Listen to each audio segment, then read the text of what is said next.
আবারও রাজনৈতিক সংঘর্ষে উত্তপ্ত নন্দীগ্রাম। তৃণমূল কংগ্রেসের 100 দিনের কাজে সহায়তা কেন্দ্র ভাঙনের অভিযোগ বিজেপির বিরুদ্ধে। গ্রেপ্তার 2 বিজেপি কর্মী। অভিযোগ অস্বীকার বিজেপির। লোকসভা ভোটের দিনক্ষণ যত এগিয়ে আসছে, রাজনৈতিক উত্তাপ বাড়তে শুরু করেছে। আবারও রাজনৈতিক সংঘর্ষে উত্তপ্ত হয়ে উঠল বিরোধী দলনেতা শুভেন্দু অধিকারীর বিধানসভা কেন্দ্র নন্দীগ্রাম। নন্দীগ্রামের গোকুলনগর গ্রাম পঞ্চায়েত এলাকায় তেখালি বাজারে তৃণমূল কংগ্রেসের পক্ষ থেকে 100 দিনের কাজের সহায়তা কেন্দ্র খোলা হয়েছিল। তৃণমূল কংগ্রেসের অভিযোগ, তেখালি বাজারে তৃণমূল কংগ্রেসের 100 দিনের কাজের সহায়তা কেন্দ্র বিজেপির কর্মীরা এসে হামলা চালায়, ভাঙচুর করা হয় চেয়ার টেবিল।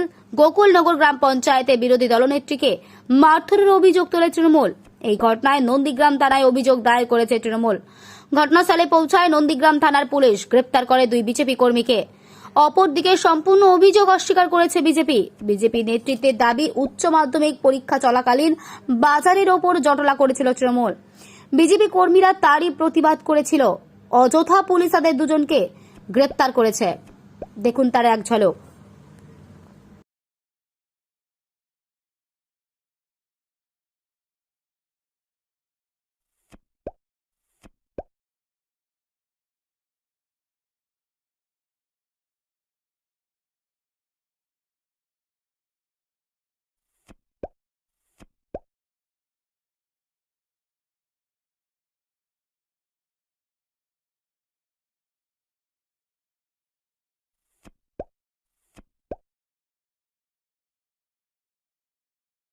আমি গোকুলনগর 6 নম্বর অঞ্চলে জয়ী পঞ্চায়েত মেম্বার। আজকে আমাদের গোকুলনগর হাই স্কুলের সামনে একটা ক্যাম্প ছিল, সরকারি ক্যাম্প। রাজ্য সরকার থেকে আদেশ দেওয়া হয়েছিল যে আমাদের দলীয়ভাবে বাংলা সহায়তা কেন্দ্র করার জন্য যারা 100 দিনের বকেয়া টাকা পায়নি তাদেরকে যাতে আমরা টাকা পাইয়ে দিতে পারি, তাই জন্য আমাদের দলনেত্রী বলেছিলেন একটা ক্যাম্প করে সকল মানুষকে সাহায্য করতে। কিন্তু সেখানে আমরা শান্তিপূর্ণভাবেই সেখানে ক্যাম্প করছিলাম। হঠাৎ করে দেখলাম যে কিছু বিজেপির দুষ্কৃতীরা সেখানে এসে আমাদেরকে ফোন টোন ছাড়িয়ে নিয়ে অসভ্য গালিগালাজ করে আমাদের যে চেয়ার টেবিল, আমাদের যে কাগজগুলো ফর্মগুলো ফিল আপ করা ছিল সেগুলোকে ধরে নিয়ে উনারা ছেঁড়াছিঁড়ি শুরু করে দেন এবং চেয়ার ভাঙাভাঙি করে অকথ্য গালাগালি দেয়, যেগুলো বলার নয়। আর কিছু কাগজ ওরা ফর্ম ফিল আপ করা জিনিসগুলো নিয়েও চলে যায়। তারপর আমরা ভীত সন্ত্রস্ত হয়ে একধারে দাঁড়িয়ে থাকি। আমাদের যে চেয়ার বলুন বা ডেকোরেটারের জিনিস ছিল, টেবিল ছিল, ওগুলোকে ভাঙাভাঙি শুরু করে।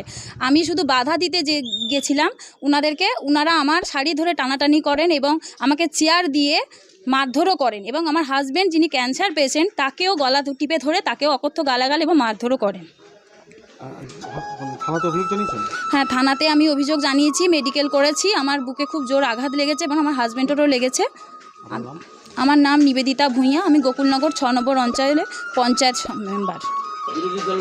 দেখুন, অভিযোগ সর্বৈবভাবে ভিত্তিহীন। আজকের এই অভিযোগের কোনো সারমর্ম নেই। উচ্চ মাধ্যমিক পরীক্ষা চলছে, আপনারা প্রত্যেকেই জানেন। তো সেই জায়গায় আজকে তৃণমূল কংগ্রেস এই 100 দিনের কাজের বকেয়া টাকার যেভাবে ভাওতাবাজি শুরু করেছে, বিভিন্ন স্থানে ক্যাম্প করছে এবং লাউডস্পিকারে বিভিন্ন জায়গায় মাইক প্রচার বের করেছে। তো সেই জায়গায় আজকে নন্দীগ্রাম অঞ্চলে, নন্দীগ্রামের গোকুলনগর অঞ্চলে আজকের গোকুলনগরে ওখানে উচ্চ মাধ্যমিক পরীক্ষার সেন্টার আছে। তো সেই সেন্টারের সামনে তৃণমূল কংগ্রেসের কিছু চোরেরা আজকের এই 100 দিনের কাজের বকেয়া টাকা দেওয়ার নাম করে ক্যাম্প করেছিল। সেই ক্যাম্প আমাদের ছেলেরা গিয়ে শুধুমাত্র প্রতিবাদ জানিয়েছিল, জটলা করার জন্য তারা অভিযোগ জানিয়েছিল। সেই অভিযোগ পুলিশ না নিয়ে পুলিশ আরও কী করেছে, আমাদের ভারতীয় জনতা পার্টির 2 জন কার্যকর্তা, বুথের কার্যকর্তা, তাদেরকে গ্রেপ্তার করেছে। তো এর তীব্র নিন্দা ও ধিক্কার জানাই। সুদীপ দাস, তমলুক সাংগঠনিক জেলার জেলা কমিটির সদস্য।